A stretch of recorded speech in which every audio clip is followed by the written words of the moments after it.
وجاء من أقصى المدينة رجل يسعى قال يا قوم اتبعوا المرسلين اتبعوا من لا يسرق مجرهم ما لي أعبد الذي فطرني وإليه ترجعون أتخذ من دوني آلهة يردني الرحمن بضر لا تغن عني شفاعتهم شيئا ولا ينقذون إني لفي ضلال مبين إني آمنت بربكم فاسمعون قيل ادخل الجنة قال يا ليت قومي يعلمون بما غفر لي ربي وجعلني من المكرمين وما أنزلنا على قومه من بعده من جند من السماء وما كنا منزلين إن كانت إلا صيحة واحدة فإذا هم خامدون يا حسرة على العباد ما يأتي من رسول إلا كانوا به يستهزئون ألم يروا كما أهلكنا قبلهم من القرون أنهم إليهم لا يرجعون وإن كل لما جميع لدينا محضرون وآية لهم الأرض الميتة أحييناها وخرجنا منها حبا ومنه يأكلون وجعلنا فيها جنات من نخيل وعنب وفجرنا فيها من العيون ليأكلوا من ثمره وما عملت أيديهم فلا يشكرون سبحان الذي خلق الأزواج كلها مما تنبت الأرض ومن أنفسهم مما لا يعلمون وآية لهم الليل نسلخ منه النهار فإذا هم مظلمون والشمس تجري لمستقر لها ذلك تقدير العزيز العليم والقمر قدرناه منازل حتى عاد كالعرجون القديم لا الشمس ينبغي لها أن تدرك القمر ولا الليل سابق النهار وكل في فلك يسبحون فآية لهم أنا حملنا ذريتهم في الفلك المشحون وخلقنا لهم من مثله ما يركبون وإن نشاء نغرقهم فلا صريخ لهم ولا هم ينقذون إلا رحمة منا ومتاع إلى حين وإذا قيل لهم اتقوا ما بين أيديكم وما خلفكم لعلكم ترحمون تأتي من آية ربهم إلا كانوا عنها موردين وإذا قيل لهم أنفقوا مما رزقكم الله قال الذين كفروا للذين آمنوا أنتم لو يشاء الله أطعمك إن أنتم إلا في ضلال مبين ويقولون متى هذا الوعد إن كنتم صادقين ما ينظرون إلا صيحة واحدة ترجهم وهم يسلمون فلا يستطيعون توصية ولا إلى أهلهم يرجعون ونفع بالسور فإذا هم من الأجداث إلى ربهم ينسلون قالوا يا ويلنا من بعثنا من مرقدنا هذا ما وعد الرحمن وصدق المرسلون إن كانت إلا صيحة واحدة وإذا هم جميع لدينا محضرون فاليوم لا تظلم نفس شيئا ولا تجزون إلا ما كنتم تعملون إن أصحاب الجنة اليوم في شغل فاكهون هم وأزواجهم في ظلال على الأرائك متكئون لهم فيها باقية ولهم ما يدعون سلام قولا من رب رحيم سلام قولا من رب رحيم سلام قولا من رب رحيم وامتازوا اليوم أيها المجرمون ألم أعهد إليكم يا بني آدم ألا تعبدوا الشيطان إنه لكم عدو مبين وأن اعبدوني هذا صراط مستقيم ولقد أضل منكم جبلا كثيرا أفلم تكونوا تعقلون هذه جهنم التي كنتم توعدون اصلوها اليوم بما كنتم تكفرون اليوم نختم على أفواههم وتكلمنا أيديهم وتشهد أرجلهم بما كانوا يكسبون ولو نشاء لطمسنا على أعينهم فاستبقوا الصراط فأنى يبصرون ولو نشاء لمسخناهم على مكانتهم فما استطاعوا مضيا ولا يرجعون ومن نعمره ننكس في الخلق أفلا يعقلون وما علمناه الشعر ما ينبغي له إن هو إلا ذكر وقرآن مبين لينذر من كان حيا ويحق القول على الكافرين أولم يروا أنا خلقنا لهم مما عملت أيدينا أنعاما فهم لها مالكون وذللناها لهم فمنها ركوبهم منها يأكلون ولهم فيها منابع ومشارب أفلا يشكرون واتخذوا من دون الله آلهة لعلهم ينصرون لا يستطيعون نصرهم وهم لهم جند محضرون فلا يحزنك قولهم إنا نعلم ما يسرون وما يعلنون أولم ير الإنسان أنا خلقناه من نطفة فإذا هو خصيم مبين وضرب لنا مثلا ونسي خلقه قال من يحيي العظام وهي رميم قل يحييها الذي أنشأها أول مرة وهو بكل خلق عليم الذي جعل لكم من الشجر الأخضر نارا فإذا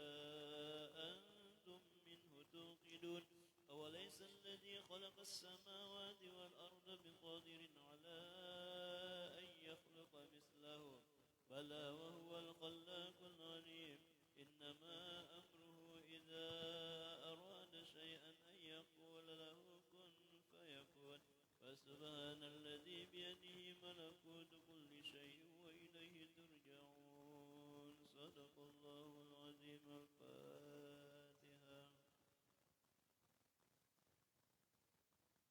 إياك نعبد ونستعين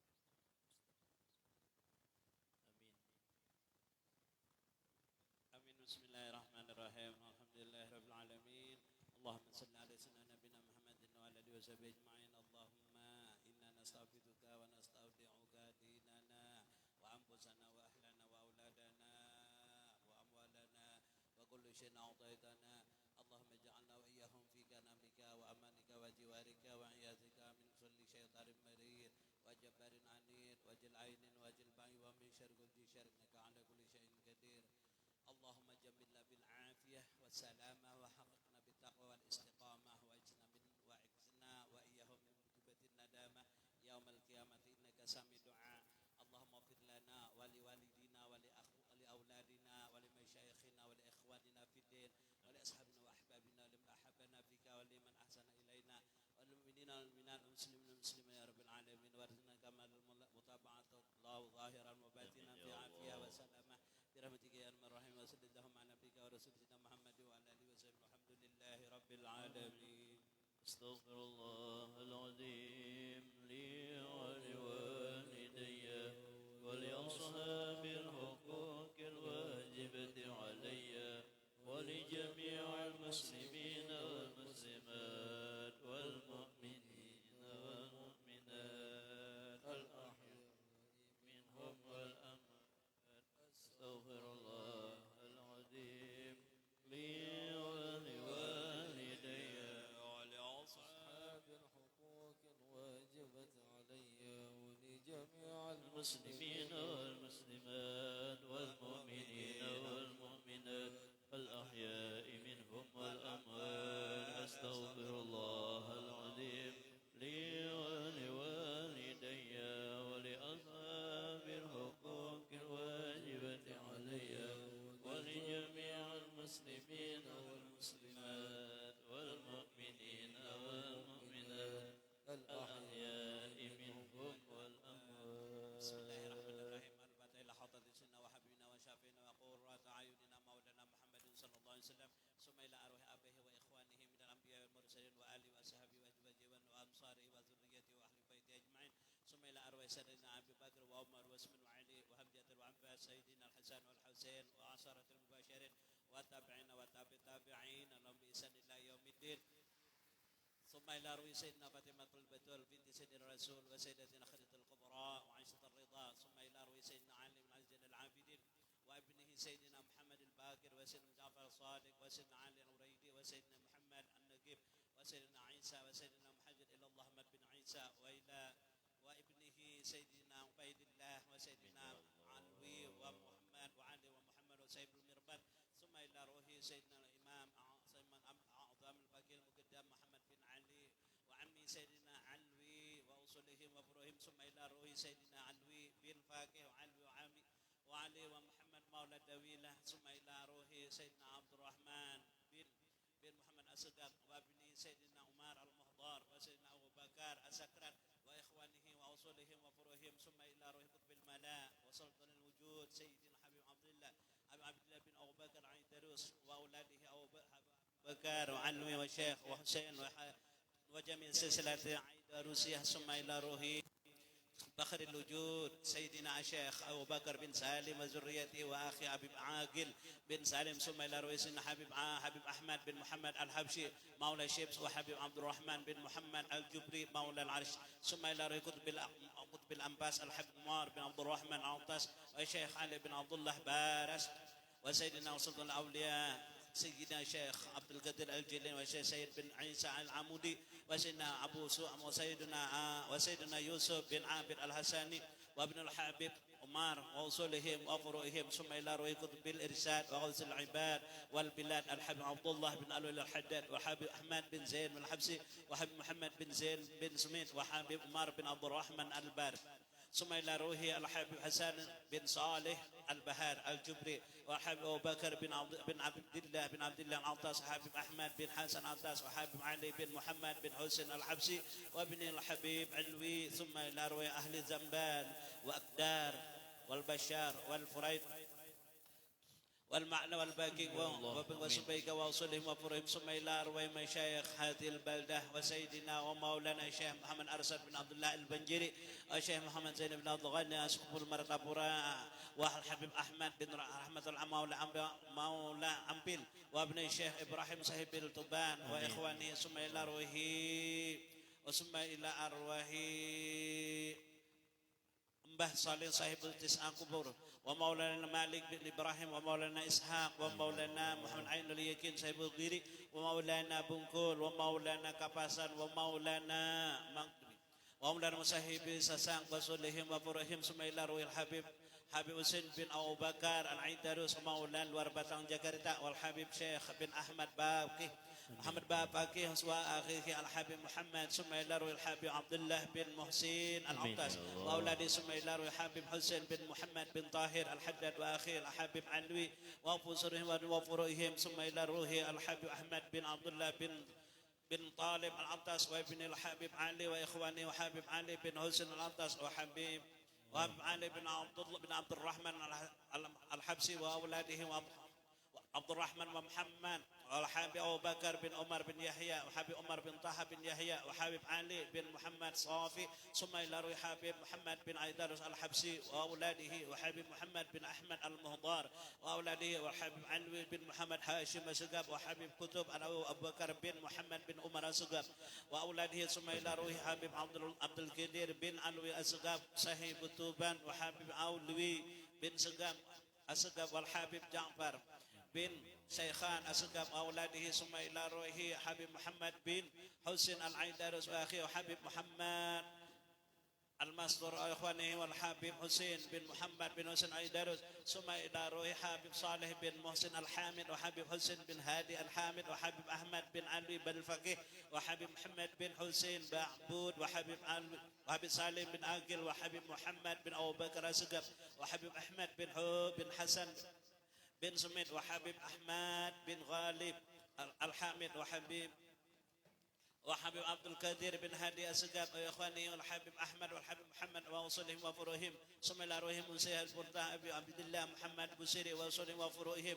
أن الله تغسهم جميع رحمة وبره ويعلي درجة في الجنة الصديقين والشهداء والصالحين وأن الله يغفر ذنوبنا ويعطي كل منا سؤالهم على ما يرضى الله ورسوله ويقضي جميع حاجاتنا ويبلغنا جميع أعمالنا ويشفي جميع مرضانا كما شاف لصاحب البرده ويبارك لنا في أولادنا ويرزقنا يا الله بالرحمة ويحفظهم من فتنة هذا الزمان يا حفيظ احفظنا أو جميع أهل والعيال من جميع الآفات والآهات والأتيان والمليان اللهم اجعل جمعنا هذا جمعا مرحوما ونفر من بعده نفرقا معصوما واختم بالصلاة أعمالنا وتل أعمالنا بخير ولطف وعافية والهدنا وكل نية صالح حضرة النبي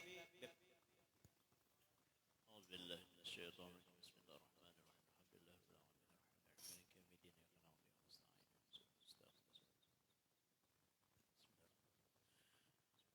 الحمد لله منشئ الخلق من عدم ثم الصلاة على المختار في القدم ويصلي وسلم دائما أبدا على حبيبك خير خلق كلهم يا ربي صل على من حل بالهرم محمد المصطفى من وسب الكرم أمن تذاكر جيران بذي سلام من ستدم عن جرم مقتسم بدم أم هبت رحم تلقاء كاذمة وأمضى البرق بالماء من إدم فما لعينك إن كنت مفاهمة وما لقلبك إن كنت تستفق يهيم مولاي صل وسلم دائما أبدا على حبيبك خير خلق كلهم فيصب وسب أنه كمنكتم ما بين منسجم منه ومضطرب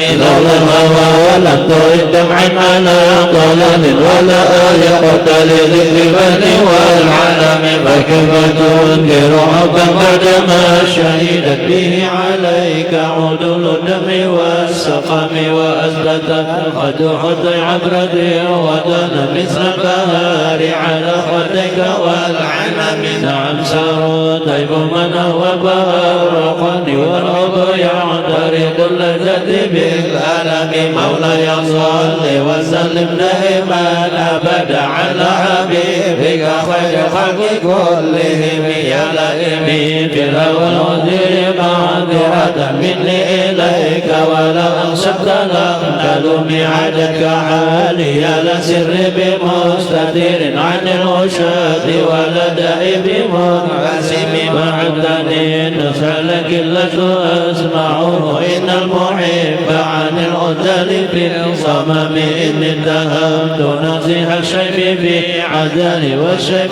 أبعد في نصر عن التهم مولاي صل وسلم دائما أبدا على حبيبك خير خلق كلهم فإن أمرت بالسوء ما تعادت من جلها بنادر الشيب والهرم ولا أحد بنفع عن الجميل غير غيب علم وبرز غير متشمل كنت أعلم أني ما أوكره كتبت سرا بدل منه بالكتم من لبراد جماع من غوايتها كما يراد جماع الخير باللجوم مولاي صل وسلم دائما أبدا على حبيبك خير خلق كلهم فلا ترم بالمعاصي كسر شهوتها إن الطعام يقوي شهوة النهيم والنفس قد تبلد منه شاب على حب الرضاع وإن تبلغ ينفتم واصرف هواها وحذرته والرياء وإن الهوى فتولى يسري أو يصم ورعيها وهي في الأعمال سائمة وإن هي استلت المرء فلا تسم كم حسنات نجت للمرء قاتلة من حيث لم يدري أن سم في النسم مولاي صل وسلم دائما أبدا على حبيبك خير خلق كلهم وشد سائس من جوع ومن شبع فربما مصت شر من النخام واستفرغ الدمع من عين قد امتلأت من المحارم والجمع بيد الندم وخلف النفس والشيطان وعصيهما وإنهما محد بن سباتهم ولا تدع منهما خصما ولا حكما فأنت تعرف كيد خصم والحكم أستغفر الله من قول بلا عمل لقد نسبت به نسل الذي حكم مولاي صل وسلم دائما أبدا على حبيبك خير خلق كلهم أمرتك خير لك متى مرض به وما استقمت بمقول لك استقم ولا تزود قبل الموت نافلة ولم أصل سوى فرد ولم أصم ظلمت سنة من عيد ظلام إلى أن اشتكت قدم ضرم ورم وسدم سوى بنشره وتغدت حجارتك شمطرم الأدم مولاي صل وسلم دائما أبدا على حبيبك خير الخلق كلهم وروضان جبال شم من ذهب عن نفسه فأراها أيما شمم وأكدت زده فيها ضرورته إن الضرورة لتعد على العصم وكيف تدعو إلى الدنيا ضرورة من له لم تخرج الدنيا من العدم محمد سيد الكونين والثقلين والفريقين من قرب ومن عجم نبينا الأمير النهي فلا أحد أبر في قولنا منه ولا نعم مولاي صل وسلم دائما أبدا على نبيك خير الخلق كلهم اللهم صل وسلم وبارك عليه وعلى آله هو الحبيب الذي ترجى شفاعته لكل هول من الأهوال مقتحم دعا إلى الله فالمستمسكون به مستمسكون بحبل غير منقطع فقد نبينا في خلق وفي خلق ولم يدنه بعلم ولا كرم وكلهم من رسول الله ملتمسون فوقا من البر أو رشفا من الديام وواقفون لديه عسير من نقطات العلم أو من شكلات الحكم مولاي صل وسلم دائما أبدا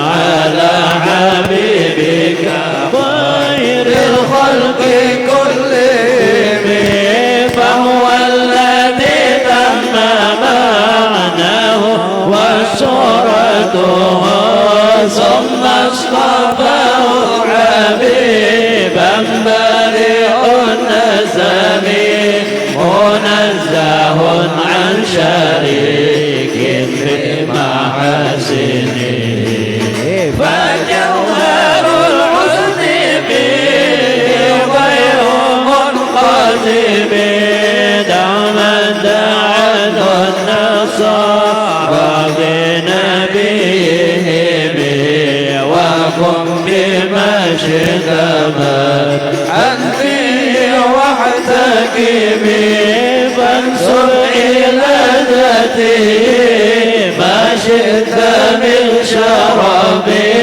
وانصر إلى قدره ما شئت من عظم فإن فضل رسول الله ليس له حد فيغرب عنه ناطق بفمه مولاي صل وسلم دائما أبدا على حبيبك خير الخلق كلهم لو نسبت قدره آياته عظاما يسبه حين يدعى لزرع لم يمتعن بما تعين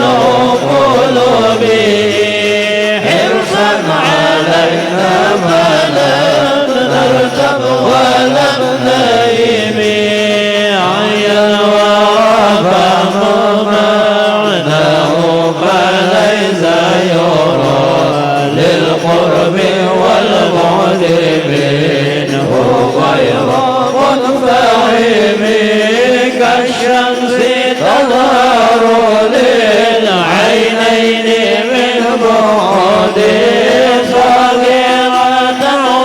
كل الطرف من أمامي وكيف يدرك بالدنيا حقيقته قوم نيام تسلوا عنه بالعلوم مولاي صل وسلم دائما أبدا على حبيبك خير الخلق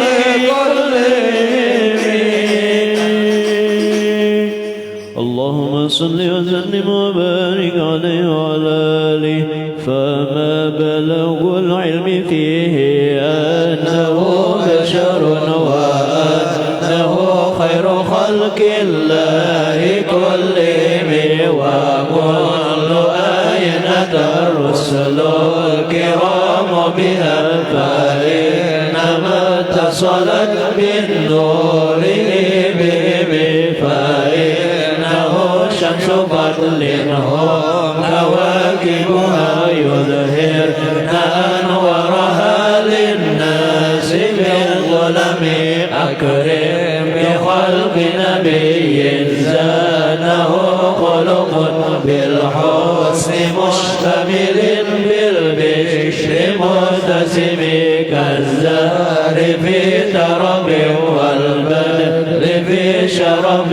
والبحر في كرم والدار بهمم مولاي صل وسلم دائما أبدا على حبيبك خير الخلق كلهم كأنه وهو برد لجلالته في عسكر حين تلقاه وفي عشم كان اللؤلؤ المكنون في صدف من بعد نعمة منه ومبتسم لطيف يعدل ضربا ضم عظمه طوبى لمنتشك منه وملتزم أبدا مولده عن طيب عنصره يا طيب مبتدأ منه ومختتم مولاي صل وسلم دائما أبدا على حبيبك خير الخلق كلهم. اللهم صل وسلم وبارك.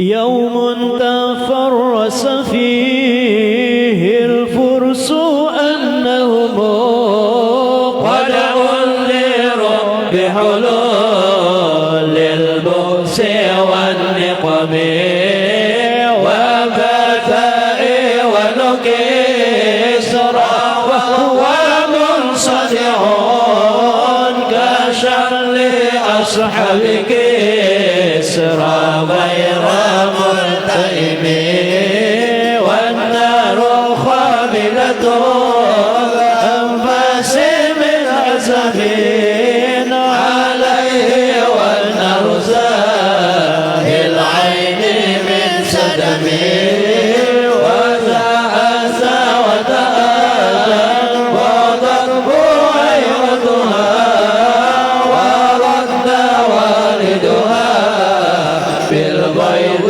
من نظم كأن بالنار بالماء من بلل حزنا وبالماء بالنار من ضرب مولاي صل وسلم دائما أبدا على حبيبك خير الخلق كلهم والجن تكذبها الأنوار ساتعة والحق يظهر به معنى ومن كلمه عام وصف إعلان البشائر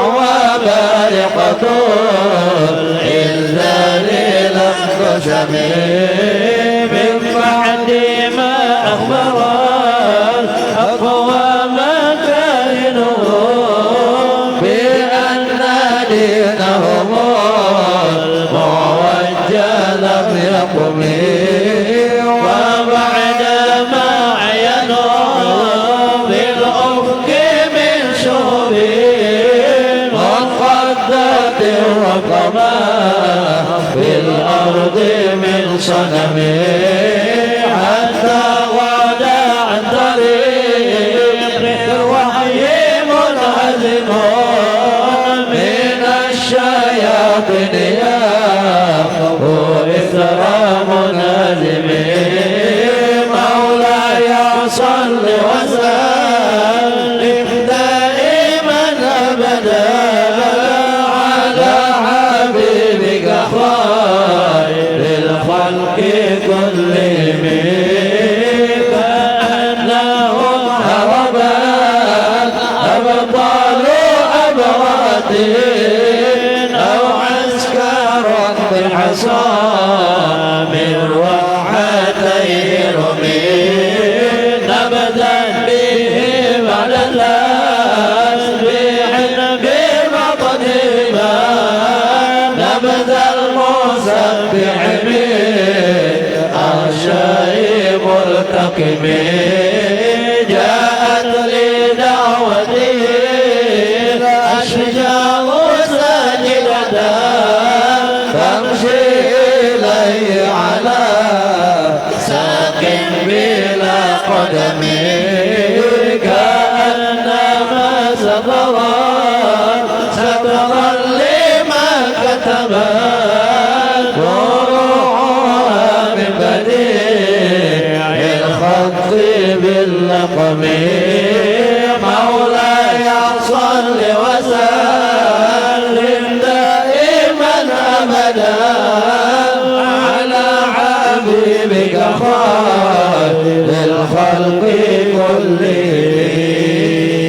كلهم اللهم صل وسلم وبارك عليه وعلى آله مثل الغمامة أن سار سائرة تقيه حراوة سن الحجر حميد أقسمت بالقمر المنشق إن له من قلبه نسبة مبرورة قاسمي وما حوى الغر من خير ومن كرم وكل ضرب من الغبار عنه عمي والصدق في الغر والصديق لم يرما وهم يقولون ما في الغار من أرمي ذن الحمام وذن العنكبوت على غير البرية لم تسد ولم تحمي مولاي صل وسلم دائما أبدا على حبيبك خير الخلق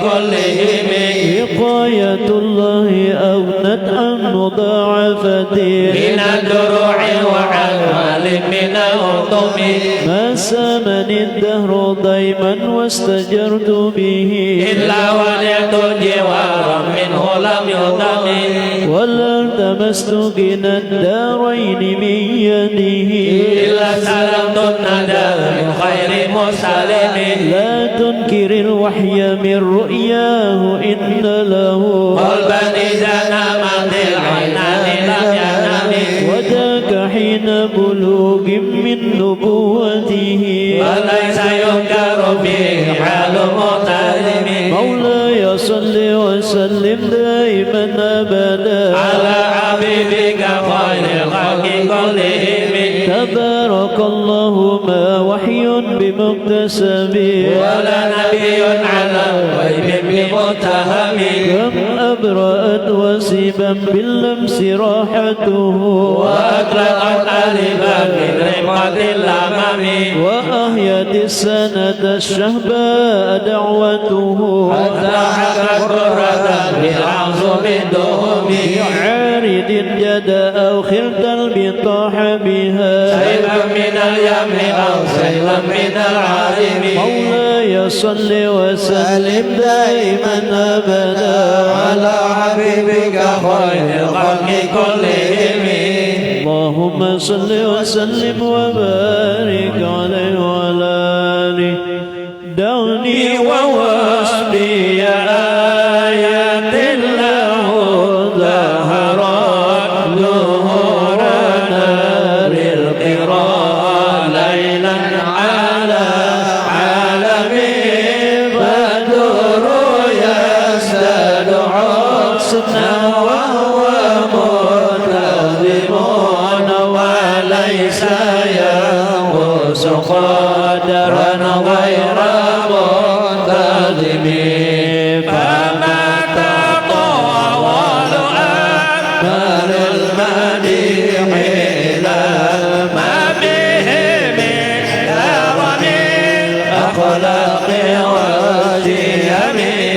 آيات حق من الرحمن معجزة قديمة صفة الموصوف بالقدم.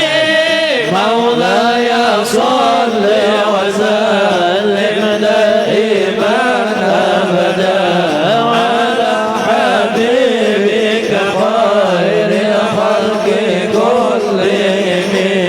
لم يقترن بزمان وهي تخبرنا عن المعالي وعن عاد وعن إرم.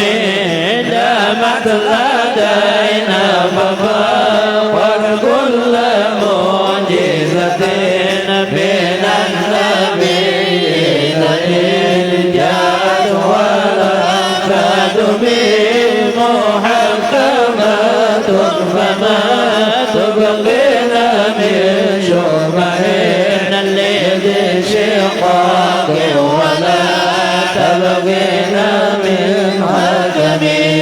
ما عربت وتعيل عدم حرب عود الأعادي إليها ملقي السلم.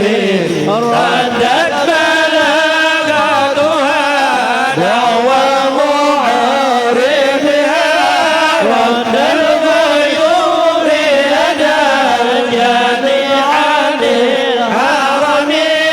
مولاي صل وسلم دائما أبدا على حبيبك خير الخلق كلهم. لها معاني كموج البحر في مدد وفوق جوهره في الحسن والقيم. فما تعد ولا تحصى عجائبها ولا تسام على الإكثار بالسام. قرت بها عين قارئها فقلت له لقد ظفرت بحبل الله فاعتصمي. إن تتلوها خيفة من حر نار الله أكبت عرى لدى من ورد الشبم. كأنها العود طاب يبدو الوجوه من العصاة وقد جاءوك همم. مولاي صل وسلم دائما أبدا على حبيبك خير الخلق كلهم. والنصيرات وكالميزان معذرة فالقسط من غيرها الناس لم يحكم.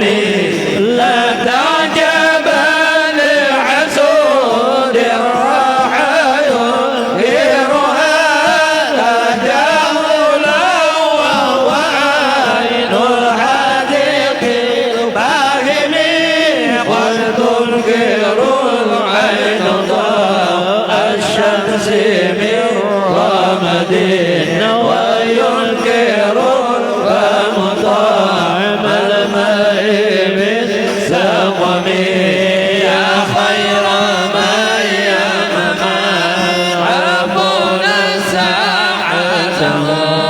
سعيا وفوق متون العيوق الرسم مولاي صل وسلم دائما أبدا ومن هو الحياة الكبرى للمعتبرين ومن هو النعمة العظمى للمغتنمين سريت من حرمين ليلا إلى حرمين كما سرى البدر تجي من الظلم وبك ترق إلى أن نلت منزلة من قاب قوسين لا تدرك ولم تربي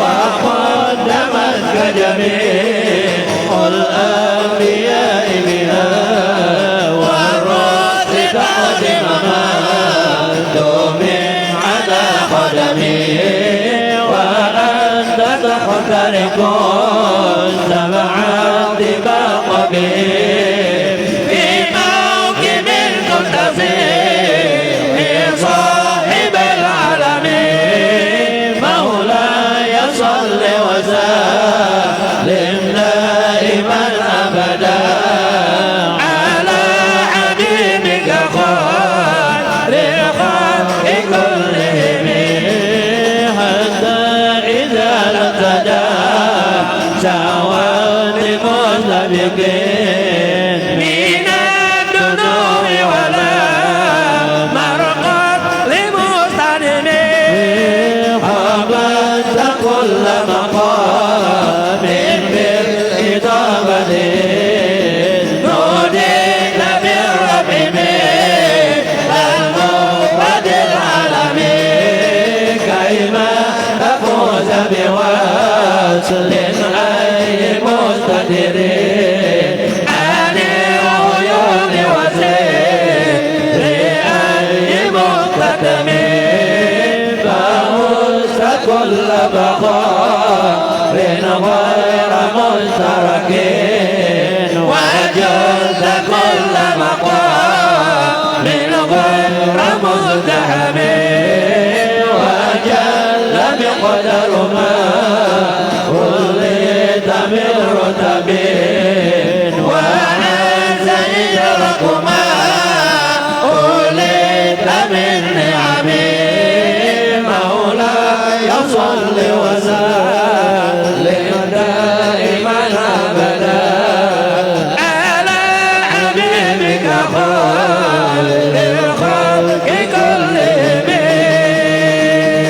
اللهم صل وسلم وبارك عليه وعلى آله بشرى لنا مشر الإسلام إن لنا من العناية ركنا غير منهدم لما دعا الله داعنا لطاعته بأكرم الرسل كنا أكرم الأمم رعت قلوب العداء أنبأ بعثته كنبات أكفلا كفلا من الغنم ما زال يلقاهم في كل معترك حتى أقرب بالقنا لمن على وضمي مولاي صل وسلم دائما أبدا على حبيبك خير الخلق كلهم ودوا الفرار فكادوا يبيتون به أسلع شلت مع الإقبال والرخم تمضي الليالي ولا يدرون عدتها ما لم تقل من ليالي الأشهر الحرم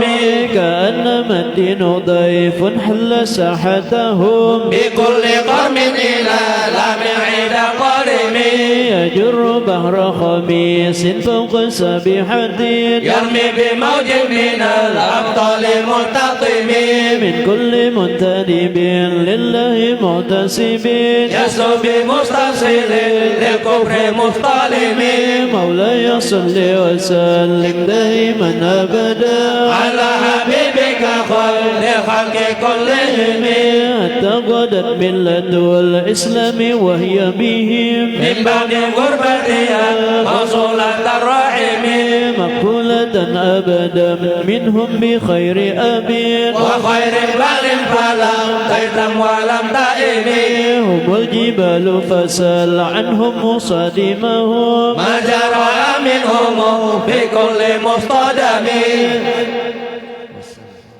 وسل هنينا وسل بدرا وسل أحدا وصل عبد لهم أذهب من الوخم المصدر البلد عمرا بعدما ورد من العدا كل مسود من الإمام مولاي صل وسلم دائما أبدا على حبيبك خير خلق كلهم والكاتبين بصمر الخاتمة تركت أقلامهم حرب جسم غير منعجب الشاكي سلاحي لهم سماتهم يجوهم والورد يمتاز بالسمع من السلام تهدي إليك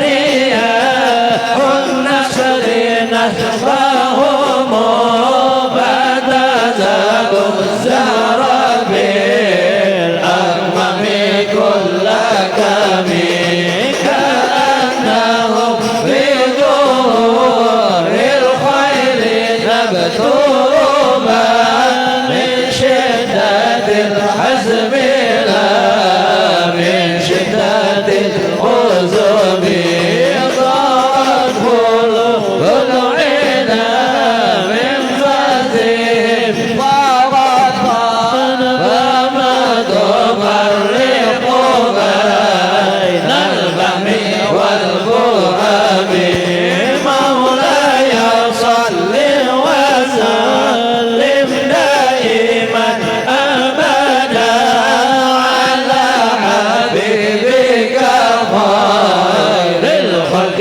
كلهم ومن تكن برسول الله نصرته إن تلقاه الأسد بالعجم هتدم ولن ترى من ولي غير منتصر به ولا من عدو غير منقسم أحل أمته في عز ملته كالليث حل معا أجمل في أجمي كم جدلت كلمات الله من جديد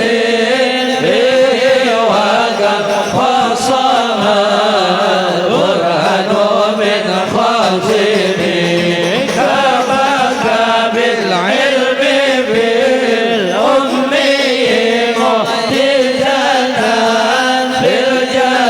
بالجاهلية والكذب باليتم مولاي صل وسلم دائما أبدا على حبيبك خير الخلق كلهم خدمته بمدين أستقبل به ذنوب عمر مدى بالشعر والختم خلدني ياما تشع وخيمه كأنني بهما هدي من النعم أتعت غير صبا في الحالتين وما حصلت إلا على الآثام والندم فيا حسرتنا في تجارتها لم تشترط بنبي الدنيا ولم تسمي مولاي صل وسلم دائما أبدا على حبيبك خير الخلق كلهم ومن يبع عاجلا منه بعاجله يابن له الغبن في بيع وبسلم إن عاد ذنبا فما حبيب منتقد من النبي ولا حبل لمنصرم فإن لي ذمة منه بتسميته محمدا وهو أفضل الخلق بالذمم إن لم يكن بمعاد آخذا بيده فضلا وإلا فقل يا زلة القدم أشار أن يحرم الراجم كريمه أو يرجع الجار منه غير محترم مولاي صل وسلم دائما أبدا على حبيبك خير الخلق كلهم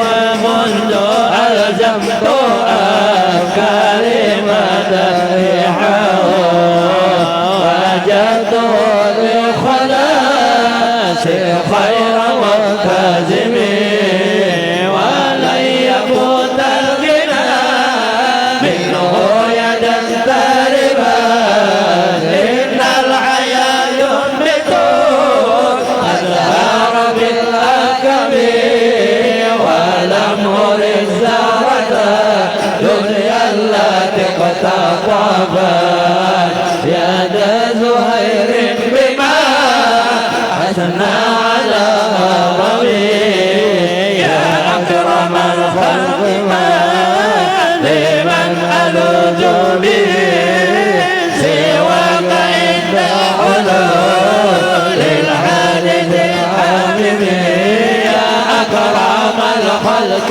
ما لمن ألوذ به سواك عند حلول الحادث الحامم يا أكرم الخلق ما لمن ألوذ به سواك عند حلول الحادث الحامم مولاي صل وسلم دائما أبدا على حبيبك خير الخلق كلهم اللهم صل وسلم وبارك عليه وعلى آله ولن يضيق رسول الله جاهك به إذا الكريم تجلى باسم منتقم فإن من جودك دنيا وذرتها ومن علومك علم اللوح والقلم يا نفس لا تغنطي من زلة عظمت إن الكبائر في القرآن كالأمم لعل رحمة ربي حين يقسمها تقضي على حسب العصيان بالقسم يا ربي واجعل رجائي غير منعكس لديك واجعل حسابي غير منخرم يا ربي واجعل رجائي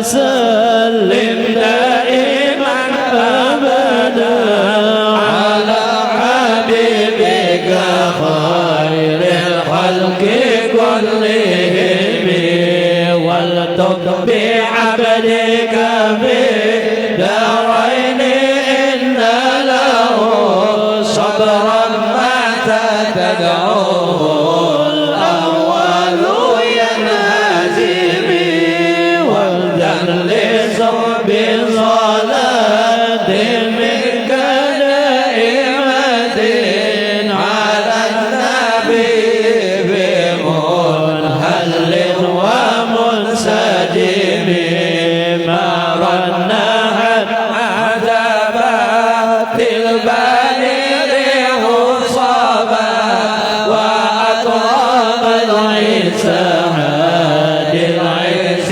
بالنظام ثم الرضا عن أبي بكر وعن عمر وعن علي وعن عثمان ذي الكرم والآل والصحب ثم التابعين له أهل التقى والنقى والعلم والكرم مولاي صل وسلم دائما أبدا على حبيبك خير الخلق كلهم.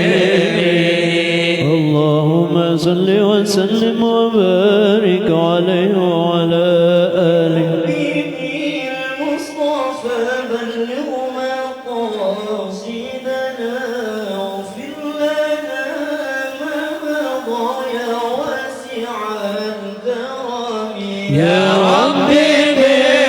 المصطفى بلغ مقاصدنا واغفر لنا ما مضى يا واسع الكرم يا ربي بالمصطفى بلغ مقاصدنا واغفر لنا ما مضى يا واسع الكرم يا ربي بالمصطفى بلغ مقاصدنا واغفر لنا ما مضى يا واسع الكرم يا ربي بالمصطفى بلغ مقاصدنا واغفر لنا ما مضى يا واسع الكرم يا ربي بالمصطفى بلغ مقاصدنا واغفر لنا ما مضى يا واسع الكرم يا ربي بالمصطفى بلغ مقاصدنا واغفر لنا ما مضى يا واسع الكرم يا ربي بالمصطفى بلغ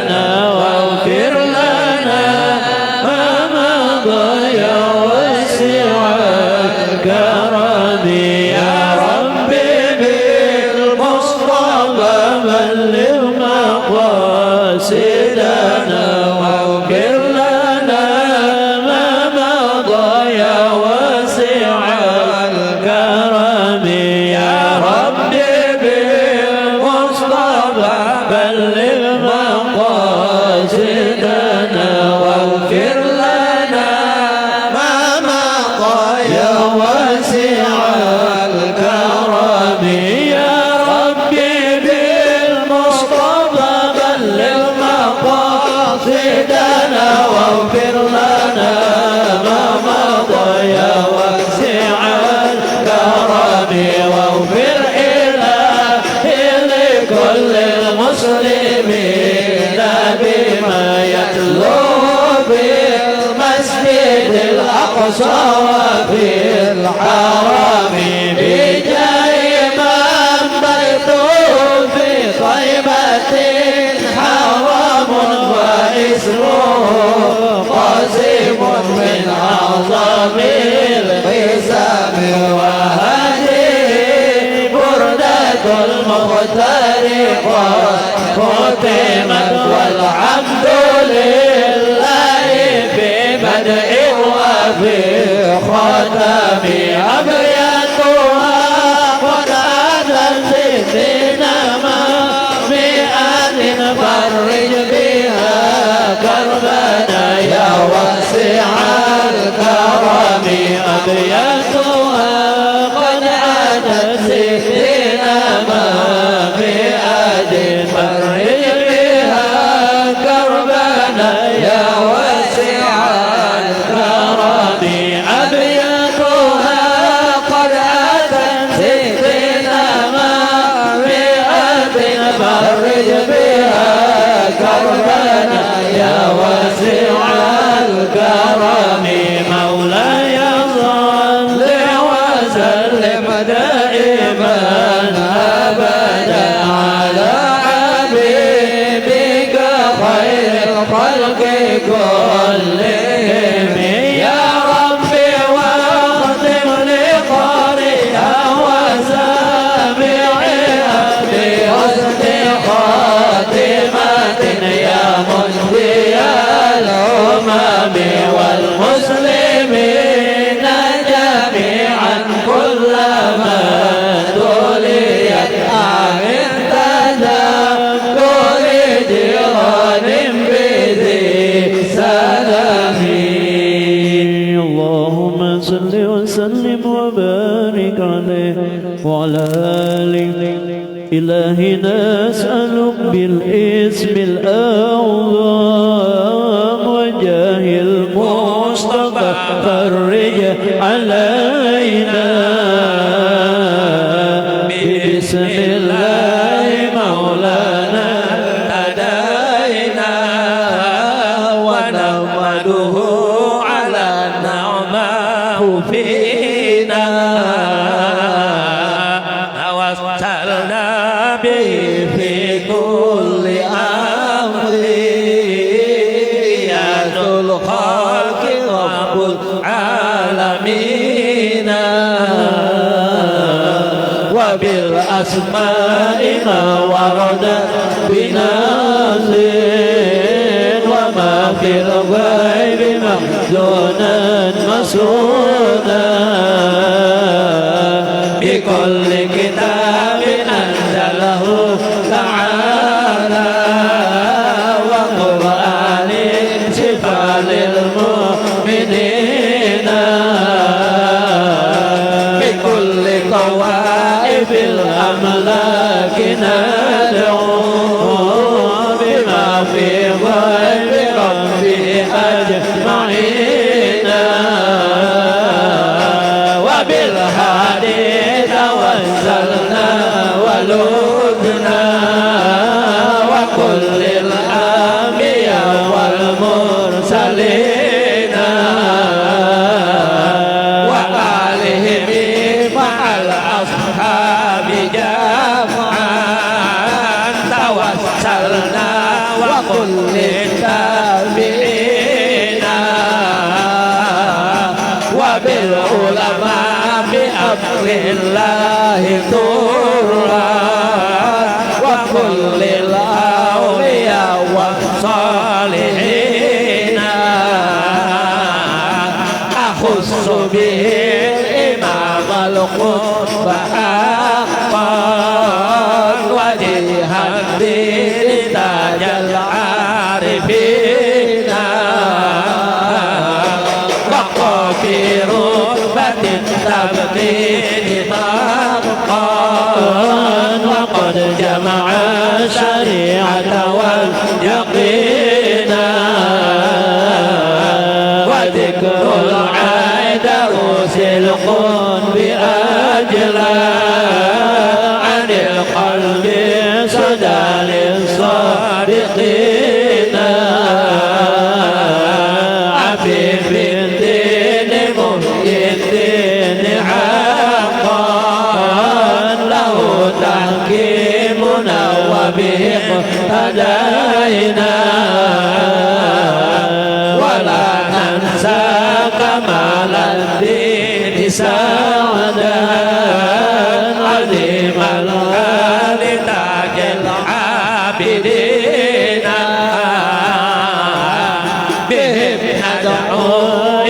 المولى تعالى بغفران يعم الحاضرين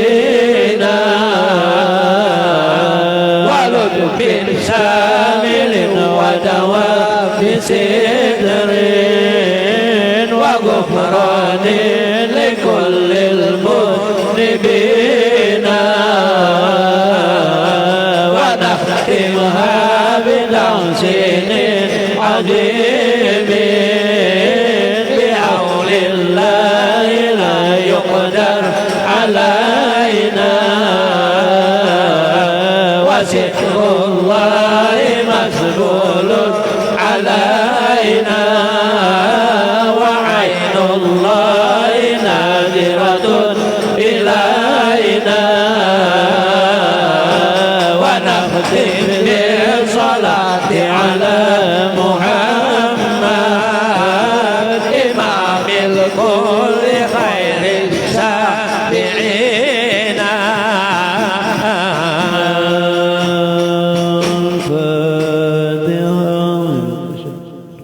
بسم الله الرحمن الرحيم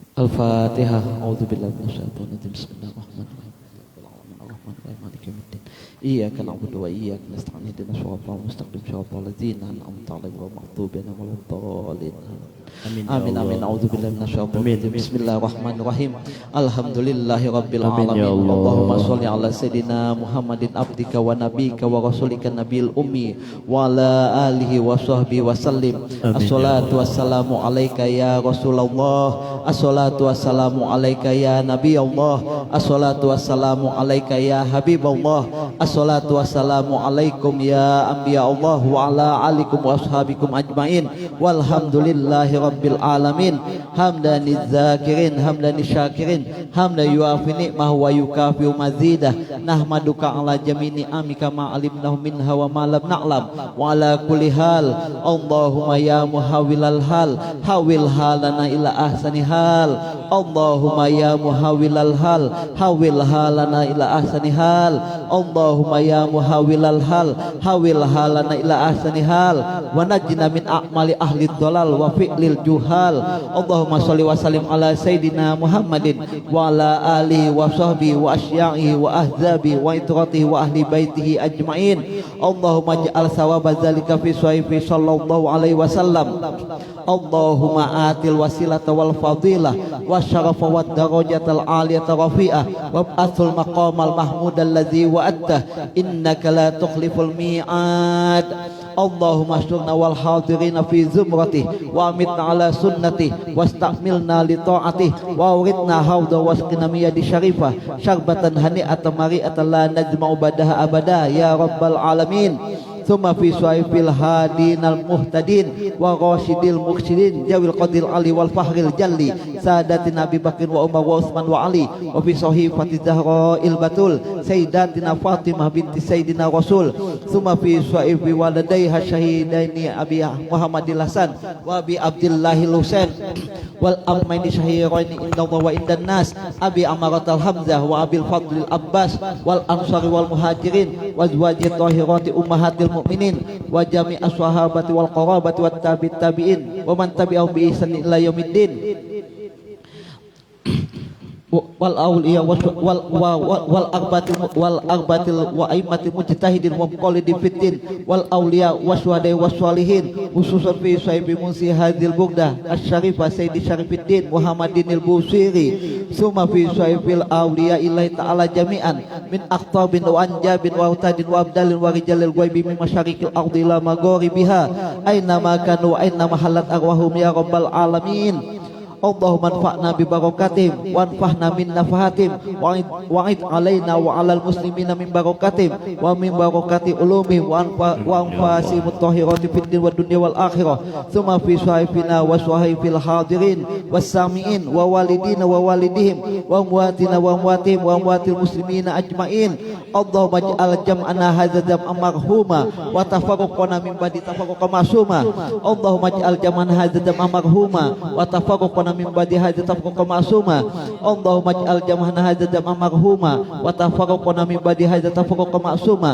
wa la taj'alillahumma fina wala ma'ana wala hawalaina mahruman wala ma'suman wa ambabika matruda wa habillahumma bi fadlika ihsana li musiina wa muhsinina wa li alimina wa amilina wa muhdimina wa hablana jami'an bi manika wa karamika bi rahmatika ya arhamar rahimin Allahumma ij'al akhir kalamina minad dunya inda tihai ajalina syahadata alla ilaha illallah wa anna sayyidina Muhammadan Rasulullah wa amitna 'alaiha ghairu maftunin wala fatinin wala qanitin wala mughayyirin ya rabbal alamin Allahumma inna nas'aluka min khairi ma sa'alaka minhu abduka wa nabiyyuka sayyiduna Muhammadun sallallahu alaihi wasallam wa nasta'izuka min syarri ma sta'adzaka minhu abduka wa nabiyyuka sayyiduna Muhammadun sallallahu alaihi wa alihi wasallam inna Allaha wa malaikatahu yusholluna 'alan nabi ya ayyuhalladzina amanu shallu alaihi wa sallimu taslima Allahumma shalli wa sallim ala sayyidina Muhammadin wa ala alihi wa sahbihi ajmain walhamdulillahi rabbil alamin al-fatihah.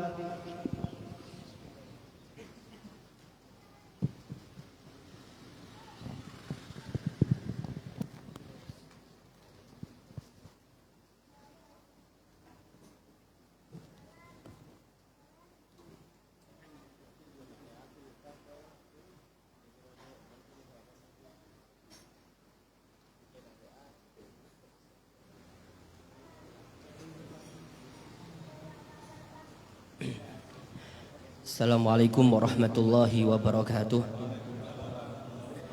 Bismillahirrahmanirrahim. Alhamdulillahirabbil alamin wassalatu wassalamu ala asyrafil anbiya wal mursalin sayyidina maulana Muhammad wa ala alihi wa sahbihi ajma'in. Subhanallah walhamdulillah wa la ilaha illallah wallahu akbar wa la haula wa la quwwata illa billahil aliyyil azim. Adada kulli harfin kutiba yuktabu abadal abidin wa dahrat dahirin subhanaka la ilma lana illa ma 'allamtana innaka antal alimul hakim rabbi shrah li sadri wa yassir li amri wahlul 'uqdatam min lisani yafqahu qawli bijahin nabi washabbi wal ali amma ba'd. Yang sama-sama kita muliakan dan kita hormati dan kita cintai segenap para habaib, wabil khusus Fadilatul Habib Muhammad Bagir bin Abdul Qadir bin Aqil, wal Habib Fakhrani bin Saleh bin Hamid Al-Khirid, wal Habib Fadli bin Saleh bin Hamid Al-Khirid, dan juga As-Sayyid Azmi Sajid bin Fauzal Zaini Al-Khirid, wal Sayyid Muhammad Raja bin Abdul Muttalib bin Abdul Rahman bin Husin Al-Habsyi, dan juga As-Sayyid Ari bin Johan Syah bin Uthman Al-Habsyi, dan juga As-Sayyid Muhammad bin Luqman Al-Habsyi, dan para habib yang lain. Hafizahumullah wa ra'ahum min kulli makruh wa mata'anallahu bituli hayatihim syarifah ma'a kamal sihah wal afiyah amin amin ya rabbal alamin. Yang kami muliakan juga segenap guru-guru agama yang berhadir pada malam hari ini. Hafizahumullah wa ra'ahum min kulli makruh wa mata'anallahu bituli hayatihim syarifah ma'a kamal sihah wal afiyah amin amin ya rabbal alamin. Hadirin hadirat bapak ibu adik-adik yang sama-sama dimuliakan dan dirahmati Allah, mari kita sambung dalam kajian kitab At-Taqriratus Sadidah faqala sayyidi wa ustadi Al-Habib Hasan bin Ahmad bin Muhammad bin Salim Al-Kaf hafizahullah wa ra'ah wa nafa'ana bihi wa bi ulumihi fid dharaini amin ila anqal kitabuz zakah. Pembahasan kita pada malam hari ini di dalam tema zakat. Sebagaimana definisi secara bahasa, zakat itu adalah at-tadhiru wan nama. Tadhir itu pensucian, nama itu berkembang, menjadi banyak, menjadi besar, menjadi melimpah. Ini secara makna bahasa. Jadi zakat itu pada dasarnya pensucian dan juga membuat berkembang dan banyak. Maksudnya adalah az-ziyadatu tambahan, wal khairu kebaikan, wal barokah dan keberkahan. Wali annallaha karena sejatinya Allah Subhanahu wa taala yutahhir mensucikan al-muzakki orang yang mengeluarkan zakat biha dengan zakatnya tadi minal dunub daripada dosa-dosa waradilatil bukhli, dan hinanya ke pelitan. Demikian kepelitan. Ya Allah sucikan dosa-dosanya dan begitu rendahnya sifat pelit ini. Tentunya tatkala kita mengeluarkan zakat, ya setidaknya kita terbebas daripada kategori pelit. Karena memang mau tidak mau mengeluarkan zakat itu terkadang juga berat. Kalau kita mungkin uangnya sedikit aja, ya mungkin kalau kita punya uang 1 juta yang dikeluarkan paling cuma 25.000 aja. Tapi kalau uangnya miliaran gitu uangnya ratusan miliar, itu yang dikeluarkan ratusan juta. Terkadang kita mikir, oh uangnya banyak sekali, padahal sebetulnya sama 2,5% juga, gini sama seperti kita punya uang cuma 1 juta, kan demikian. Cuma ya tadi namanya juga orang kalau sudah melihat banyak, akhirnya timbullah gitu sifat aslinya yang awalnya pelit itu dia tidak bakal mengeluarkannya. Demikian nih. Jadi intinya secara bahasa yang namanya zakat itu adalah pensucian dan berkembang menjadi banyak dan besar. Adapun syar'an secara hukum fikih, tatkala kita mendengar istilah zakat, maka tentunya bukan hanya itu maksudnya, tapi ada makna tertentu. Secara syariat adalah ikhraju malin makhsusin ala wajhin makhsusin biniyatin makhsusah yusrafu li ta'ifatin makhsusah. Kata beliau, yang dimaksud dengan zakat ini kalau sudah masuk ke pembahasan zakat gitu yang dimaksud dengan zakat itu adalah mengeluarkan harta makhsusin yang khusus ala wajhin makhsus dengan cara yang khusus. Jadi harta-harta yang khusus yang dikeluarkan, tidak semua harta, dan juga dengan cara yang khusus. Itu pun harus disertai niatan yang khusus. Tidak bisa kita tidak berniat, tatkala kita mengeluarkan, ya jatuhnya sodakoh bukan zakat. Berarti zakat Anda belum dikeluarkan, kan demikian. Dan juga ini harus disalurkan kepada ta'ifatin makhsusah, golongan-golongan yang tertentu, yang khusus juga. Nanti akan disebutkan 8 golongan. Anda sudah dari awal, ini harta yang khusus ini sudah dibedakan. Kemudian cara yang khusus juga sudah. Kemudian niatan yang khusus juga sudah. Tidak taunya salah sasaran di akhir. Dikeluarkannya kepada golongan yang tidak berhak mendapatkan. Maka apakah jadi sedekah? Apa jadi zakat? Tidak. Tidak jadi zakat dia. Kecelek gitu kecelek. Ya jadinya bukan zakat tapi sedekah. Jadi sedekah itu, maaf, zakat itu ya tadi pengertiannya mengeluarkan harta yang khusus, caranya khusus, niatannya tertentu, dan disalurkan kepada golongan-golongan tertentu. Demikian ini baru apabila cukup syarat, ini baru bisa dinamakan zakat. Kemudian saya lanjut di sini kata beliau berusaha menguraikan per kalimat. Kata beliau Al-Habib Hasan bin Ahmad bin Muhammad bin Salim Al-Kaf. Kata beliau ikhraju malin makhsusin. Maksud daripada mengeluarkan harta yang khusus di atas tadi maksudnya adalah ya harta tertentu, yaitu harta yang dikatakan oleh para ulama al-amwalu as-sittatu, harta yang 6 macam, allati tajibu fiha zakah, yang wajib di dalamnya dikeluarkan zakatnya. Jadi 6 macam harta, 6 macam harta yang nanti harus ada kewajiban kalau cukup syarat untuk dikeluarkannya. Begitu juga nanti zakat fitrah, wasayati syaruha, untuk zakat fitri atau zakat fitrah nanti bisa dinamakan atau bisa disebut dengan zakatul fitri atau zakatul fitrati. Nanti ini urusannya di belakang setelah pembahasan ini. Kemudian yang kedua, tadi ada penggalan yang menyebutkan bahwasanya ala wajhin makhsusin, dengan cara yang khusus. Ya tentunya dengan cara yang khusus itu maksudnya adalah bisyurutin, dengan syarat-syarat tertentu. Minha diantaranya bulughun nisab, sampai nisabnya, sampai ukurannya, sampai batasannya.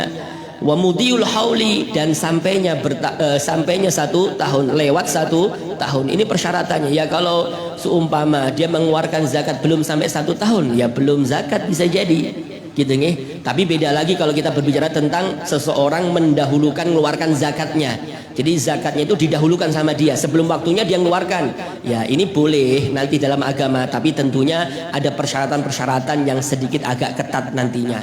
Yang jelas yang namanya mengeluarkan zakat itu ada syarat-syarat tertentu dengan cara yang khusus. Beda dengan sodako. Sodako itu kapanpun kita bisa mengeluarkannya. Sekarang bisa, nanti bisa, esok bisa, esok lusa bisa, dan seterusnya. Seberapa yang dikeluarkan boleh-boleh aja. Tapi kalau zakat ada syarat-syaratnya. Gini, ada syarat-syarat tertentu. Kalau keliru, kalau tidak cukup syarat, ya bisa jadi jatuhnya bukan zakat, tapi jatuhnya adalah sodakoh. Bisa jadi Anda nanti boleh mengambilnya lagi, boleh. Seumpamanya kita mensegerakan mengeluarkan zakat gitu kepada seseorang yang kita yakini dia adalah salah satu yang berhak menerima zakat, salah satu dari 8 golongan. Anggap aja dia fakir, saya mengeluarkan zakat. Padahal saya mengeluarkan zakat itu 1 tahunnya itu nanti bulan depan. Sekarang saya keluarkan terlebih dahulu kepada yang baju hitam, Ahmad Subli, semuanya kategori fakir seumpama ini. Akhirnya saya serahkan zakat saya ke dia bulan sekarang, padahal kewajiban saya besok bulan depan. Enggak taunya ini bisa enggak dihukumi zakat? Belum tentu, nanti nunggu bulan depan. Enggak taunya bulan depan ini Bang Ahmad Subli itu kaya raya, dapat uang banyak dadakan, bisnisnya lancar dan seterusnya, tanahnya banyak, sapinya banyak seumpamanya tahun depan. Berarti saya kan salah sasaran jadinya Maka uang yang saya sudah serahkan tadi, yang bulan sekarang ini yang saya serahkan, itu bukan zakat jatuhnya. Karena dia di waktu saya wajib mengeluarkan zakat, ternyata dia orang yang mampu. Demikian berarti dia tidak berhak dia menerima. Kalau nanti saya bilang, maaf mas, dulu yang saya kasihkan ke sampean itu adalah uang zakat, Anda tidak berhak menerima, saya tarik lagi. Ya boleh kalau mukanya tebal gitu ya boleh aja kalau ditarik lagi ya kan memang bukan haknya, karena itu adalah zakat. Wah, ada Habib Khairul tadi Samin Habib, ada gitu ada yang jelas itu bukan uang zakat. Saya boleh menariknya ya, karena memang itu bukan haknya dia ya. Kalau dibiarkan ya jatuhnya sodako. Yang jelas Bapak sekalian, mengeluarkan zakat itu dengan cara yang tertentu. Kemudian biniyatin makhsusatin, tentunya mengeluarkan zakat itu dengan niatan yang khusus, ada niatannya. Tak kalah mengeluarkan itu hadhihi zakatu mali, ini adalah zakat hartaku. Harus ada bunyinya kayak gitu. Harus ada bunyinya Boleh nanti tidak ada bunyinya dalam artian gini dia sudah mengeluarkan, dia sudah berniat sebelumnya. Tak kalau dia bagi dia tidak niat lagi, itu boleh, tapi dengan ada beberapa syarat. Uangnya sudah dipisah-pisah uangnya sudah ini uang zakat saya itu, ini sudah uangnya dipisah, dia sudah meniatkannya. Nanti kalau dia membagikan dengan uang yang sudah dipisah ini ya boleh-boleh aja tanpa dia harus berniat kembali. Tapi kalau uangnya belum dipisah, masih kumpul uangnya zakat ya di situ, uangnya di situ, kemudian dia tidak ngomong ini zakat harta saya, ya tidak cukup, tidak sah, dia harus perlu niat. Demikian yang jelas di dalam mengeluarkan zakat itu harus ada niatan di dalam mengeluarkannya, ini adalah zakat saya dan seterusnya. Demikian ya, karena memang alasannya sebagaimana di dalam hadis yang amat sangat kita sering mendengarkannya, innamal a'malu binniyat, sesungguhnya amal ibadah itu bergantung dengan niatannya. Harus perlu niat, tidak cukup kalau tidak ada niat. Dalam madhab Syafi'i, beliau mengatakan ini adalah adatu hasrin, dan beliau mengatakan bahwasanya di sini adalah maknanya adalah la sihhata illa ma'an niyah, tidak dinyatakan sah amal ibadah itu kecuali disertai dengan niatan, tidak sah karena ini adatu hasrin. Beda dengan pendapat yang disampaikan oleh Imam Abu Hanifah. Kalau Imam Abu Hanifah, beliau menanggapi hadis ini bukan la sihhata tapi la kamala illa ma'an niyah, tidak dinyatakan sempurna ibadahnya kecuali disertai dengan niat. Kalau tidak ada niat ya boleh-boleh aja, tapi dengan niat lebih sempurna. Tapi dalam madhab Syafi'i tidak karena maknanya tidak demikian. Maknanya itu la sihhata illa ma'an niyah, tidak sah ibadahnya kalau tidak ada niatan. Ya kalau tadi tidak niat berzakat ya tidak sah zakatnya. Demikian dan juga amal ibadah yang lain dalam madhab Syafi'i itu mesti ada yang namanya rukunnya berupa niat, apapun itu. Demikian Bapak sekalian. Kemudian kata beliau yusrafu li ta'ifatin makhsusatin, dan uang tadi itu, zakat tadi itu Bapak dan Ibu sekalian, itu disalurkan ke ta'ifah, golongan makhsusatin yang tertentu, al-madhkurina fil Quran, yang telah disebutkan di dalam Al-Quran. Wahum, dan jumlah golongan ini thamaniyatu asnaf, 8 golongan. Wasayati bayanuhum, dan insyaallah akan ada penjelasannya yang diuraikan oleh beliau yang 8 golongan ini. Ya di antaranya fakir, miskin, orang yang baru memeluk Islam, orang yang berjihad di jalan Allah dan seterusnya lah nggih. Orang yang punya hutang itu termasuk orang-orang yang berhak nanti menerima zakat. Kemudian kata beliau di sini sebelum beliau memasuki pembahasan ini, beliau mengutarakan terlebih dahulu tentang keutamaan berzakat. Biar kita itu lebih gemar berzakat nih. Waktunya zakat ya harus zakat. Jangan kisah muter-muter nih. Tatkala tiba waktu zakat muter-muter enggak tahu apa yang jelas, enggak mau dikeluarkan zakatnya. Enggak demikian. Kan demikian intinya, kalau sudah dia wajib mengeluarkan zakat, serahkan zakatnya. Demikian nih. Ini setidaknya kata beliau di antara keutamaan berzakat, kata beliau hiya ruknus salis min arkanil Islam. Zakat itu Bapak dan Ibu sekalian adalah rukun yang ketiga daripada rukun-rukun Islam setelah menunaikan atau mendirikan sholat. Kan demikian nih. Jadi rukun yang ketiga adalah mengeluarkan zakat atau menunaikan zakat, itauz zakah. Wahia ukhtus shalah. Zakat ini kata para ulama, Bapak Ibu sekalian, dia adalah saudari perempuannya sholat.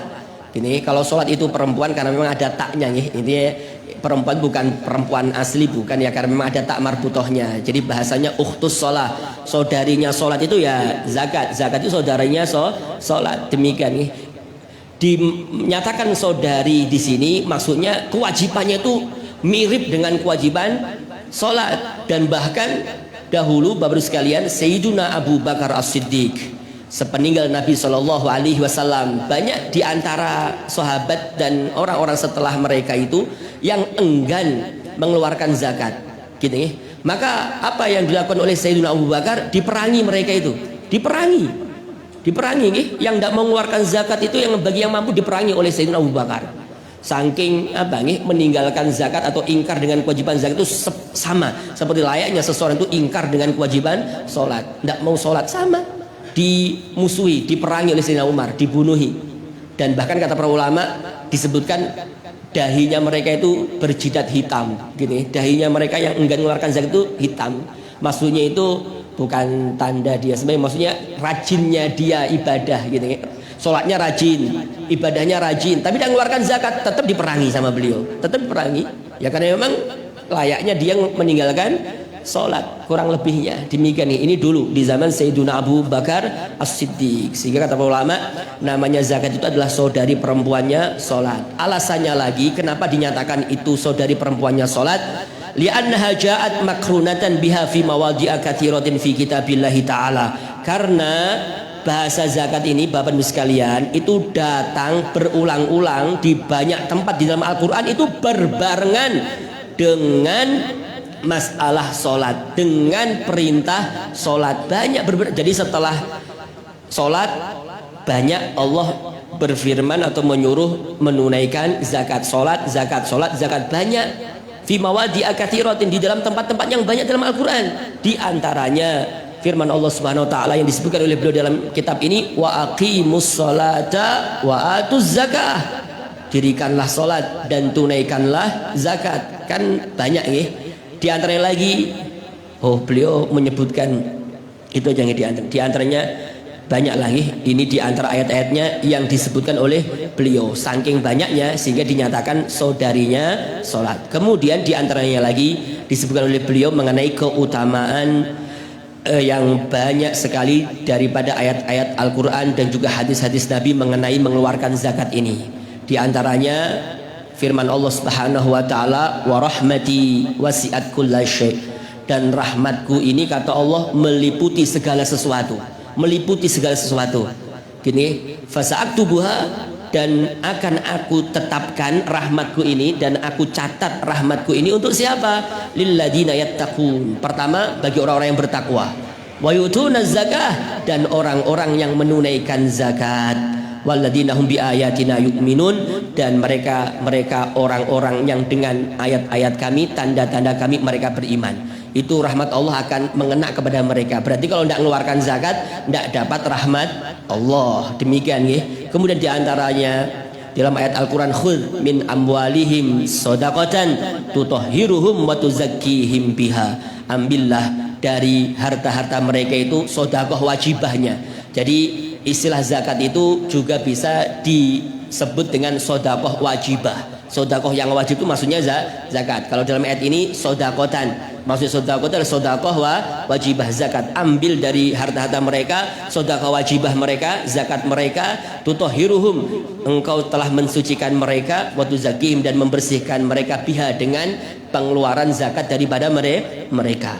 Wa qauluhu sallallahu alaihi wasallam, dan di dalam hadis Nabi diantaranya adalah az-zakatu qantaratul Islam. Zakat itu seperti jembatan dalam agama Islam. Tidak mengeluarkan zakat, tidak ada jembatannya, tidak bisa sambung dia dengan ajaran Islam. Terputuslah bahasanya. Di antara lagi Nabi SAW bersabda, man adda zakata malihi dhahaba anhu syarruhu. Siapa orang di antara kita yang telah menunaikan zakat hartanya, maka telah pergi darinya keburukan-keburukan dari hartanya. Jadi harta itu apa nih? Kayak ada membawa keburukan juga. Ya kayak kita nih makan. Ya sebenarnya tidak baik kalau banyak makan, kalau tidak dikeluarkan. Makanya kalau mau baik ya dikeluarkan. Sama seperti kita makan. Maka sama, harta juga demikian. Tidak juga ditimbun-timbun terus, malah bahaya juga. Perlu memang dikeluarkan. Tatkala kita mengeluarkannya, ya setidaknya menjadi keamanan bagi yang lainnya, harta-harta kita yang lain. Jadi penjaga dan seterusnya. Intinya kita sudah terselamatkan dari keburukan harta tersebut. Kemudian di dalam hadis yang lain Nabi bersabda, hassinu amwalakum bizzakah, bentengilah, jagalah harta kalian dengan mengeluarkan zakatnya. Jadi benteng yang kuat itu untuk harta kita bukan lemari besi, bukan apa disimpan di bank. Kalau kita tidak mengeluarkan zakat ya habis, bisa hilang, bisa hancur juga. Tapi benteng yang amat kuat yaitu dengan mengeluarkan zakatnya. Pasti Allah yang menjaga. Sepaling baiknya penjaga adalah Allah. Kan demikian nih. Wiqayatullahi aghnat an mudha'afatin. Gitu nih di dalam Burdah. Wiqayatullah aghnat an mudha'afatin. Penjagaan Allah itu kuat sekali daripada lipat-lipat ganda, daripada benteng-benteng yang kokoh, daripada benteng yang menjulung tinggi, tetap lebih kuat penjagaan Allah. Kan ini ceritanya tatkala dalam Burdah itu Nabi diselamatkan dari kejaran orang kafir Quraisy. Diselamatkannya itu bukan dengan benteng yang kuat, bukan dengan besi yang kokoh, bukan. Cuma diselamatkan dengan apa? Sarangnya apa? Laba-laba, dan juga burung merpati di situ. Sarang laba-laba. Padahal sarang laba-laba itu ahwanul buyut. Paling lemahnya rumah itu labaitul ankabut. Rumahnya ankabut. Diginiin aja sudah koyak, sudah hancur sudah. Tapi bayangkan sekalian penjagaan Allah. Cuma gara-gara itu orang kafir ya tidak bisa mengejar Nabi, tertipu. Allah menjaga dengan sebaik-baiknya. Tidak perlu dengan benteng yang kuat, tidak perlu dengan baju besi yang kuat. Cuma itu aja. Allah menjaga Nabi Muhammad. Intinya penjagaan Allah itu lebih hebat daripada penjagaan siapapun itu. Jadi intinya kalau mau tambah banyak hartanya, aman, ya dikeluarkan zakatnya. Demikian ini bagi yang mampu saja. Ya mudah-mudahan kita semuanya ditakdir oleh Allah orang yang mampu mengeluarkan zakat sebanyak-banyaknya. Amin ya rabbal alamin. Amin dah. Amin lah. Oh amin. Oke. Kemudian selanjutnya wadawu amradakum bis sadaqah. Lanjutan hadisnya Bapak sekalian, kata Nabi, dan obatilah amradakum, orang-orang yang sakit di antara kalian, dengan bersedekah. Jadi dalam hadis yang lain itu bukan amrodokum tapi mardokum. Kalau mardokum berarti orang-orang yang sakit. Kalau amrodokum berarti penyakit-penyakit kalian. Jadi mirip nih. Kalau amrod itu jamaknya marod. Marod itu penyakit. Amrod penyakit-penyakit. Tapi kalau marid orang yang sakit, jamaknya mardo. Jamaknya bentuk banyak itu mardo. Dalam hadis yang lain redaksinya bukan amrodokum tapi mardokum.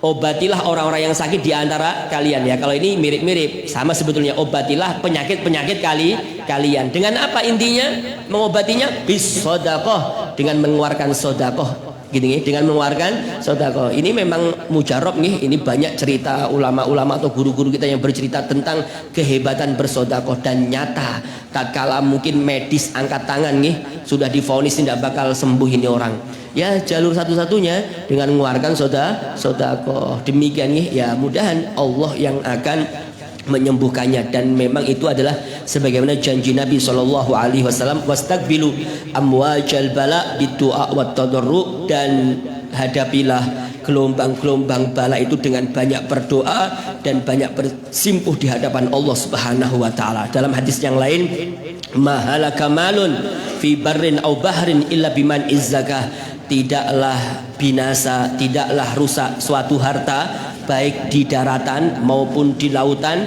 kecuali penyebabnya enggan mengeluarkan zakat, okay? Atau zakatnya tidak tepat sasaran itu juga sama gini, karena tatkala dia dirasa wajib mengeluarkan zakat, dia harus belajar ilmunya tentang zakat. Jangan salahkan siapa-siapa, kalau awalnya sugih kemudian tidak sugih, ya bisa jadi karena dia tidak mengeluarkan zakatnya. Jadi kata Nabi, yang menyebabkan hancur binasa harta seseorang baik di daratan maupun di lautan, itu penyebabnya cuma satu, karena dia man izzakah, tidak mengeluarkan zakatnya. Demikian Bapak sekalian.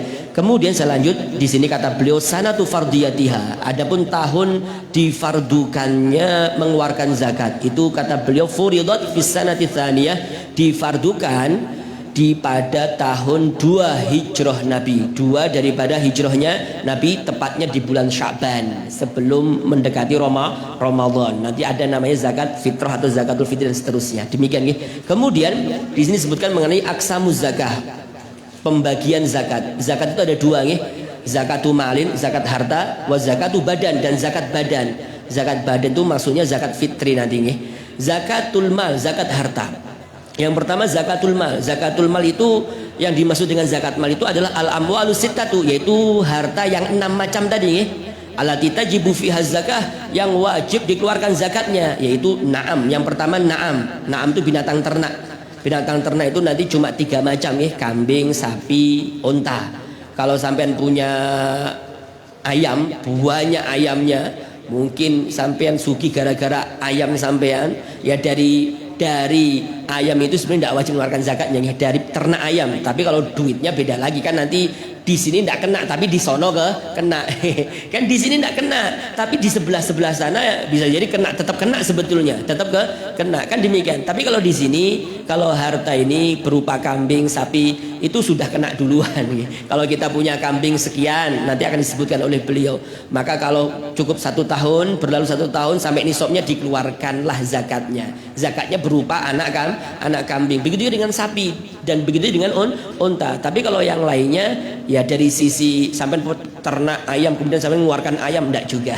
Itu nanti urusannya, hartanya, duitnya nanti yang dikeluarkannya. Demikian nih. Kemudian yang kedua adalah nakdani, emas dan perak.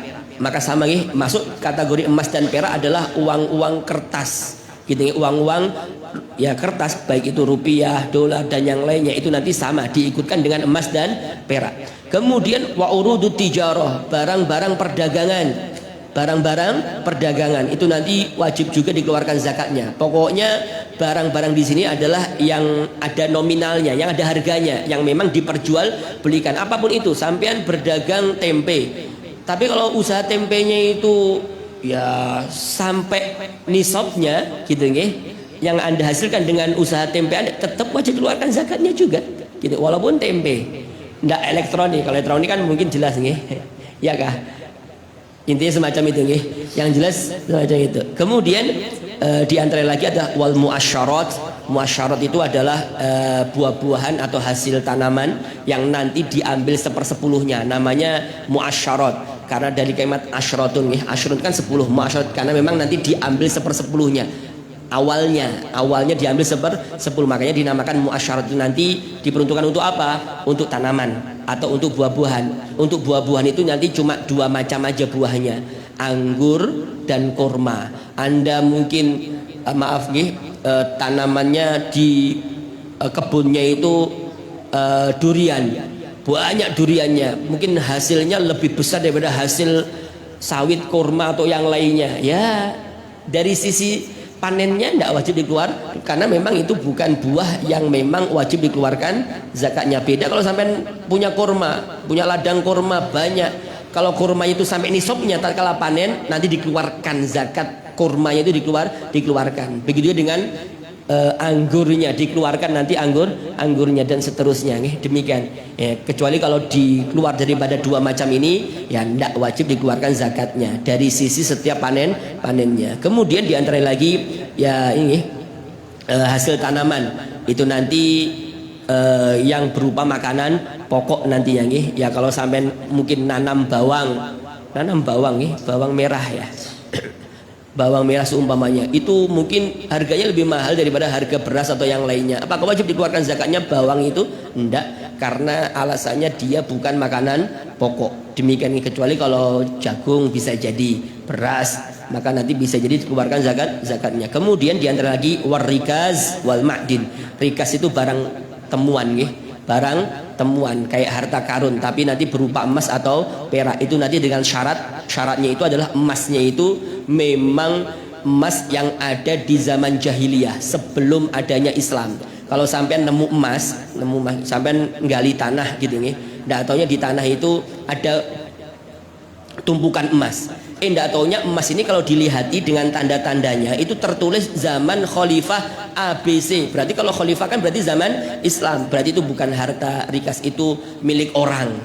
Itu wajib dikembalikan, itu bukan temuan, itu milik orang, wajib dikembalikan gini kecuali kalau temuannya itu oh ini hartanya si Korun mungkin atau harta sebelum adanya Islam, dilihat dari nama rajanya atau yang lainnya, bisa jadi itu nanti jadi milik kita tapi dengan syarat yang banyak. Yang jelas bisa jadi milik kita, itu namanya rikas. Itu pun kalau dipendem kalau kita mungkin jalan-jalan ndak taunya nyipak emas atau nyipak duit gini, alhamdulillah ada duit, ini rezeki nomplok. Bukan rezeki, itu punya orang itu wajib dikembalikan. Jangan dikira jalan-jalan di pasar nyipak duit alhamdulillah rezeki nomplok. Rezeki dari mana? Itu punya orang, wajib dikembalikan. Karena kalau sudah kepemilikan Islam itu bukan hak kita lagi, itu punya orang, wajib kita kembalikan. Kita ngambilnya tanggungan sendiri nanti di hadapan Allah. Demikian jadi tidak ada rezeki nomplok yang kayak gitu. Kemudian sekalian yang terakhir adalah ma'din. Ma'din itu hasil tambang. Yang ditambang juga sama, yaitu emas dan perak. Emas dan perak. Kalau tambang batu bara ya dari sisi nambangnya tidak wajib nanti dikeluarkan zakatnya. Tapi ya dari hal yang lain, dari sisi yang lain bisa jadi wajib dikeluarkan zakatnya. Tapi kalau di sini yang dimaksud dengan ma'din di sini adalah tambang yang memang nambang emas atau perak. Dan bahkan nanti setiap kali menambang kalau cukup syaratnya nambang sampai 100 gram dapatnya saben hari, maka saben hari itulah dia wajib mengeluarkan zakat. Karena kalau pertambangan itu nanti setiap pokoknya kapan aja dia sampai nisabnya maka dikeluarkan zakatnya nantinya. Ini zakat pertambangan. Jadi kalau saben hari dia itu menghasilkan 100 gram berarti kan sudah sampai nisabnya, lebih lagi.